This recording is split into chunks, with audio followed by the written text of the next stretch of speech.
ഈശോമിശിഹായ്ക്ക് സ്തുതിയായിരിക്കട്ടെ. സംഖ്യയുടെ പുസ്തകം 27-ാം അധ്യായം. പുത്രിമാരുടെ അവകാശം. ജോസഫിൻ്റെ മകൻ മനാസെ, അവൻ്റെ മകൻ മാഖീർ ഗിലെയാദിൻ്റെയും ഗിലെയാദ് ഹേഫറിൻ്റെയും പിതാക്കന്മാർ. ഹേഫറിൻ്റെ മകൻ സെലോഫഹാദ്, അവൻ്റെ പുത്രിമാരായ മഹ്ല, നോവ, ഹോഗ്ല, മിൽക്ക, തിർസ എന്നിവർ മുന്നോട്ട് വന്നു. അവർ സമാഗമ കൂടാരവാതിൽക്കൽ മോശയുടെയും പുരോഹിതൻ എലയാസറിൻ്റെയും ജനപ്രമാണികളുടെയും സമൂഹം മുഴുവൻ്റെയും മുമ്പിൽ നിന്നുകൊണ്ട് പറഞ്ഞു, ഞങ്ങളുടെ പിതാവ് മരുഭൂമിയിൽ വെച്ച് മരിച്ചു. അവൻ കോറഹിനോടൊത്ത് കർത്താവിനെതിരായി ഒന്നിച്ചവരുടെ കൂട്ടത്തിൽ ഇല്ലായിരുന്നു. സ്വന്തം പാപനിമിത്തമാണ് അവൻ മരിച്ചത്. അവന് പുത്രന്മാരില്ലായിരുന്നു. പുത്രനില്ലാത്തതിനാൽ ഞങ്ങളുടെ പിതാവിൻ്റെ നാമം ഇസ്രായേലിൽ നിർമൂല്യമായി പോകുന്നതെന്തിന്? അവൻ്റെ സഹോദരന്മാരുടെ ഇടയിൽ ഞങ്ങൾക്കും അവകാശം നൽകുക. മോശ അവരുടെ കാര്യം കർത്താവിൻ്റെ സന്നിധിയിൽ ഉണർത്തിച്ചു. കർത്താവ് മോശയോട് അരുളിച്ചെയ്തു, സെലോഫഹാദിൻ്റെ പുത്രിമാർ പറയുന്നത് ശരിയാണ്. അവരുടെ സഹോദരന്മാരുടെ ഇടയിൽ ഒരോഹരി അവർക്കും നൽകണം. അങ്ങനെ അവരുടെ പിതാവിൻ്റെ അവകാശം അവർക്ക് ലഭിക്കട്ടെ. നീ ഇസ്രായേലിയരോട് ഇപ്രകാരം പറയണം, ആരെങ്കിലും പുത്രനില്ലാതെ മരിച്ചാൽ അവകാശം പുത്രിക്ക് കൊടുക്കണം. പുത്രിയുമില്ലെങ്കിൽ അവകാശം സഹോദരന്മാർക്ക് കൊടുക്കണം. സഹോദരന്മാരില്ലെങ്കിൽ പിതൃസഹോദരന്മാർക്ക് കൊടുക്കണം. പിതൃസഹോദരന്മാരില്ലെങ്കിൽ നിങ്ങൾ അവൻ്റെ അവകാശം അവൻ്റെ കുടുംബത്തിൽ ഏറ്റവും അടുത്ത ബന്ധുവിന് കൊടുക്കണം.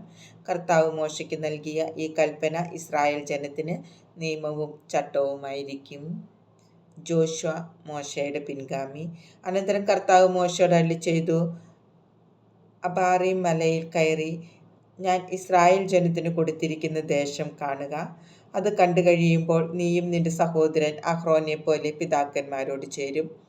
സിൻ മരുഭൂമിയിൽ കാദേശിലെ മെരീബ ജലാശയത്തിനടുത്ത് വെച്ച് ജനം കലഹമുണ്ടാക്കിയപ്പോൾ അവരുടെ മുമ്പിൽ എൻ്റെ പരിശുദ്ധിക്ക് സാക്ഷ്യം നൽകാതെ നീ എൻ്റെ കൽപ്പന ലംഘിച്ചു. മോശ കർത്താവിനോട് അപേക്ഷിച്ചു, അവിടുത്തെ ജനം ഇടയനില്ലാത്ത ആടുകളെ പോലെ ആയിപ്പോകാതെ എല്ലാ കാര്യങ്ങളിലും അവരെ നയിക്കാൻ സകല ജീവൻ്റെയും ദൈവമായ കർത്താവ് ഒരാളെ സമൂഹത്തിൻ്റെ മേൽ നിയമിക്കാൻ തിരുവുള്ളമാകട്ടെ. കർത്താവ് മോശയോട് അരുളിച്ചെയ്തു, നൂനിൻ്റെ മകനും ആത്മാവ് കുടികൊള്ളുന്നവനുമായ ജോഷുവയെ വിളിച്ച് അവൻ്റെ മേൽ നിന്റെ കൈവയ്ക്കുക. പുരോഹിതനായ എലയാസറിൻ്റെയും സമൂഹത്തിൻ്റെയും മുമ്പിൽ നിർത്തി അവർ കാണെ നീ അവനെ നിയോഗിക്കുക. ഇസ്രായേൽ ജനം അവനെ അനുസരിക്കേണ്ടതിന് നിന്റെ അധികാരം അവന് നൽകുക. അവൻ പുരോഹിതനായ എലയാസറിൻ്റെ മുമ്പിൽ നിൽക്കണം. എലയാസർ അവന് വേണ്ടി ഉറീം വഴി കർത്താവിൻ്റെ തീരുമാനം അന്വേഷിച്ചറിയണം. ഇസ്രായേൽ ജനം എല്ലാ കാര്യങ്ങളിലും ജോഷുവയുടെ നേതൃത്വത്തിന് വഴങ്ങണം. കർത്താവ് കൽപ്പിച്ചതുപോലെ മോശ പ്രവർത്തിച്ചു.